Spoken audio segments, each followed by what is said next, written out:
प्रयागराज महाकुंभ में संगम की नोच पर मौनी अमावस्या की रात अमृत स्नान से पहले हुई भगदड़ में 30 लोगों की मौत हुई थी और 90 लोग घायल हुए थे। लेकिन सरकार इस भगदड़ को साजिश मान रही है और साजिश मानकर इसकी जांच करा रही है। कई सारी खुफिया एजेंसियां एक्टिव हैं और लगातार संदिग्धों की पहचान कर उन तक पहुंचने का प्रयास किया जा रहा है, उनको चिन्हित किया जा रहा है और उनसे पूछताछ में जुटी हुई है। सूत्रों की माने तो प्रयागराज महाकुंभ बड़ा आयोजन था, 45 करोड़ लोगों की आने की संभावना थी। ऐसे में पहले से ही खुफिया एजेंसियां अलर्ट मूड पर थीं और 1 लाख से ज़्यादा लोगों को चिन्हित कर उन्हें कुंभ के आसपास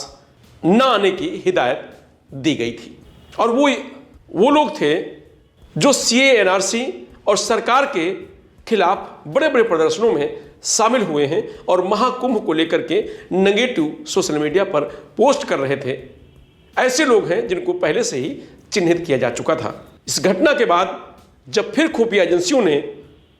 उन लोगों की लोकेशन को ट्रेस किया तो पता चला कि उन्हीं में से सैकड़ों लोग उस दिन कुंभ के आसपास या कुंभ में उनकी लोकेशन मिली, जिसके आधार पर अब खुफिया एजेंसियां उनसे पूछताछ कर रही हैं। और इस समय यूपीएसटीएफ, एटीएस, एनआईए और एलआईयू की रडार पर पूरे देश के 9 प्रदेश, 10 जिले और लगभग 10,000 लोग हैं जिनको संदिग्ध मानकर ये एजेंसियां उन तक पहुंचने का प्रयास कर रही हैं। उसके बाद उनसे पूछताछ कर रही हैं और उस दिन जो लोग कुंभ में थे या जिनकी लोकेशन आसपास मिली है उनसे पूछताछ की जा रही है कि जब आपसे कहा गया था कि आपको कुंभ के आसपास नहीं आना है तो आप क्यों गए या अपनी लोकेशन को क्यों बदला जो पहले आपको हिदायत दी गई थी। तो ऐसे कई लोगों से, बनारस के जो लोग हैं, ऐसे कई लोगों से जो गैर हिंदू हैं, उनसे पूछताछ भी की गई है और उनसे आगे की जो इंक्वायरी है वो भी की जा रही है। इसके साथ ही जो अलग अलग प्रदेश हैं वहाँ पर भी इन एजेंसियों के लोग भेजे गए हैं और 4 टीमें पुलिस की लगाई गई हैं जो सीसीटीवी कैमरे के फुटेज को देखकर उसके आधार पर लोगों की फेस मैचिंग की जा रही है, उनके नंबर खंगाले जा रहे हैं और उनसे पूछताछ के लिए एक रूपरेखा तैयार की जा रही है।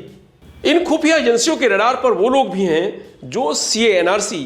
के प्रदर्शन में और अन्य सरकार के बड़े प्रदर्शनों के दौरान जेल गए हैं या जेल में बंद हैं या जेल से बाहर आ गए हैं। ऐसे लोगों से भी पूछताछ की जा रही है। साथ में जेलों से डिटेल मंगवाई गई है और एक रिकॉर्ड मंगवाया गया है कि कौन कौन इनमें से हैं जो जेल गए हैं और वो इस समय कहाँ हैं। तो इस तरीके से महाकुंभ की जो भगदड़ हुई